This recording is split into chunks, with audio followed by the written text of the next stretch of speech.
Hello, நாங்கள் இது வந்து பிரகாஷ் ஹோட்டலில் நாங்கள் வேளாங்கண்ணியில் இருக்கும்போது சாப்பிட்ட வீடியோ. இங்கே பாருங்கள் ஃப்ரெண்ட்ஸ், என்ன பண்ணுறான், வாய்ஸ் ஓவர் கூட கொடுக்க விட மாட்டேங்கிறான். இமானோ சும்மாரு. இது வந்து நாங்கள் எந்த ஹோட்டல் பக்கத்துலேயே இது இருக்குது. ஸோ இந்த ஹோட்டல் பேர் வந்து பிரகாஷ் ஹோட்டலு. இங்கே சிக்கன் ஃப்ரைட் ரைஸ் வாங்கினோம்.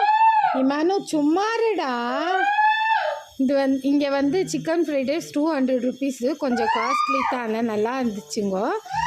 அப்புறம் வந்து பரோட்டாவும் சால்னா வாங்கிக்கணும். நான் வந்து மீல்ஸ் வாங்கிக்கினேன். ஸோ மீல்ஸ் கூட இங்கேயும் நல்லா தான் இருந்துச்சு மீல்ஸு. ஸோ மம்மி பரோட்டா சாப்பிட்டாங்க. அதுக்கப்புறம் பசங்களும் பரோட்டா சாப்பிட்டாங்க. நானும் 2 பரோட்டா வாங்கினேன். பட் என்னால் பாருங்கள் ஃப்ரெண்ட்ஸ், அவனை வாலு பையன் பேசக்கூட விட மாட்டேன்னுக்கிறான். அதுக்கப்புறம் வந்து அந்த பரோட்டா வந்து எனக்கு ஒன்று தான் சாப்பிட்றதுக்கு ஆச்சுங்க ஃப்ரெண்ட்ஸ். அதுக்கப்புறம் சாப்பிட ஆகல. நம்ம பெங்களூர் கம்பேர் பண்ணும்போது இங்கே வந்து கொஞ்சம் ஃபுட்டு காஸ்ட்லி தான்.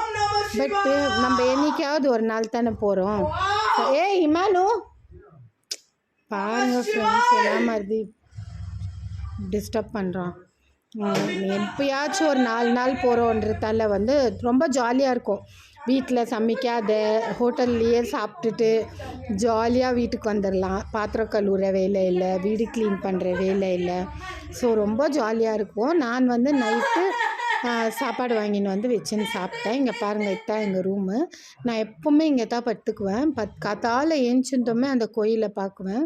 அப்போ எங்கள் அம்மா மூஞ்சி தெரியும், எங்கள் அம்மாவோட கோயில் தெரியும். ரொம்ப மனசு நிம்மதியாக இருக்கும். அந்த 4 நாளும் 3 நாளும் அங்கே காலையில் ஏஞ்சிருந்தோமே அந்த கோயிலை பார்க்குவோம். அதுக்காகவே நான் இந்த ரூம் எடுக்குவேன். நீங்கள் யாரெல்லாம் போயிருக்கீங்கன்னு கமெண்ட்ஸில் சொல்லுங்கள்.